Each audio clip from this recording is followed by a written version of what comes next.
Hello again, gang. Cruze here, working through the quarter 3 test review for you. Remember, this test is intended to help you demonstrate your mastery over the material from the past quarter. So here we go. Number 16 has you write the following expression in radical form. So anything that has a fractional exponent needs to go under the radical. Now, does the 2 have the 2/7 power? No, it does not. The 2 has first power. So is the 2 inside the radical or outside? It's outside. Now the x to the 2/7, remember, like I said in the last video, the index is the 7, and the numerator, the 2, goes inside. So this is 2/7 root of x squared. That's it. The biggest thing I'm going to see wrong on this tomorrow, and I guarantee you it would be an answer choice if it was multiple choice, will be this. And this is wrong, wrong, wrong. Okay? The 2 does not have that 2/7 power, so it cannot go inside the radical. Alright? Solve, check for extraneous solutions. Once again, make sure nothing negative under square roots or anything like that, okay? Make sure you don't get a positive equal to a negative either. Alright? First thing you want to do is add 3 to this. You get square root of 4x minus 23 equals 5.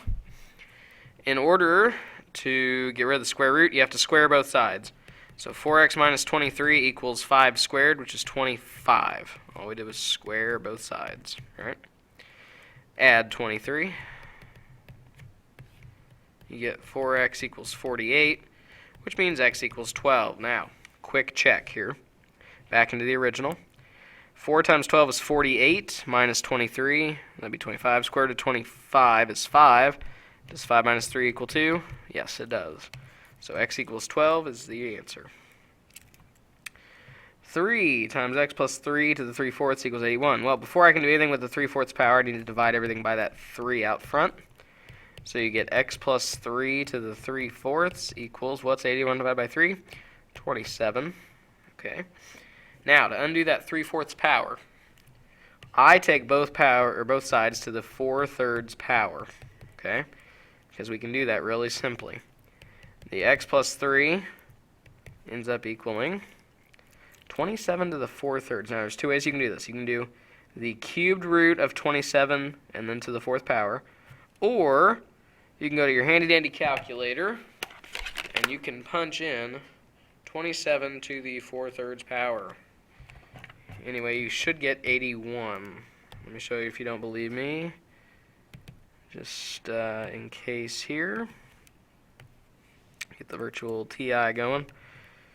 In case you don't believe me, this is 27 to the 4/3 power. Make sure you use parentheses around that.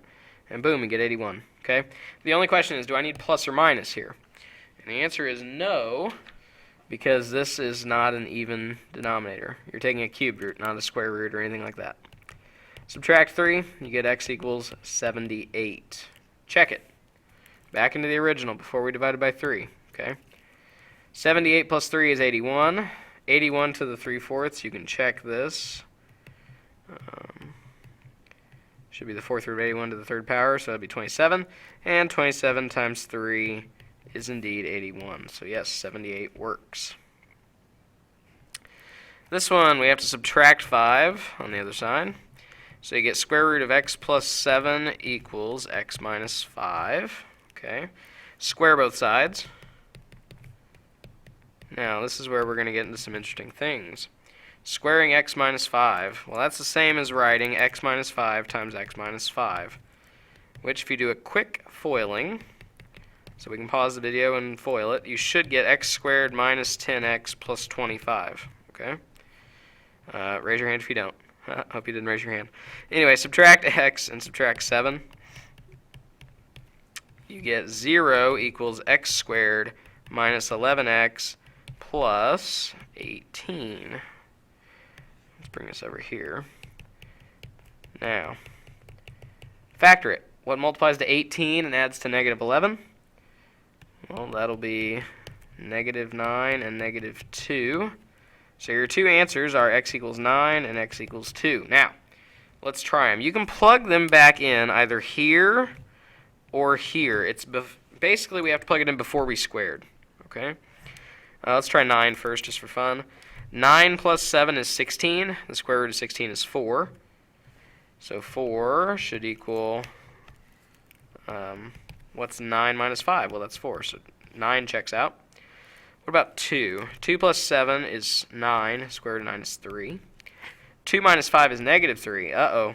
3 doesn't equal negative 3, so 2 is out. 9 is your only answer, so watch out for that. Okay? Let f of x equal 2x squared plus x minus 3 and g of x equal x minus 1. Perform the operation. So f minus g. Minus is a big deal. So f is 2x squared plus x minus 3 minus g is x minus 1. Go ahead and add the opposite. Change those signs. And then you can just add your like terms. So what's x plus a negative x? Nothing. What's negative 3 plus 1? Well, that's negative 2. Okay? Now, the domain. Well, what's the domain of f? Well, there's not really any problems plugging things in. So the domain here is all reals. G of x, are there any problems plugging it in? Nope. So the domain's all reals again. So that means in its operation here, the domain is still all reals. Okay? Now, what about f times g? Well, that's easy. Take 2x squared plus x minus 3 and multiply it by x minus 1. A little bit of foiling here, but that's okay. Make sure all three of these guys get to both of these guys. So 2x squared times x. Well, that'll be 2x cubed. 2x squared times negative 1 is negative 2x squared. X times x is plus x squared.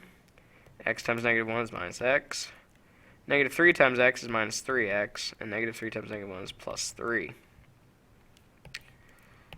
2x cubed minus x squared minus 4x plus 3. There it is, and the domain again is all real numbers. There's nothing you can't plug into that. Okay? Well, let's see. Composition, that's the open dot. Alright. Another way some of you liked to write this was g of h of negative 5. This is the same thing. Okay, basically it means plug negative 5 in for h first. So let's do h of negative 5. So you get negative 5 squared plus 4. You're just plugging negative 5 in for x, right? Anyway, that's 25 plus 4, which is 29.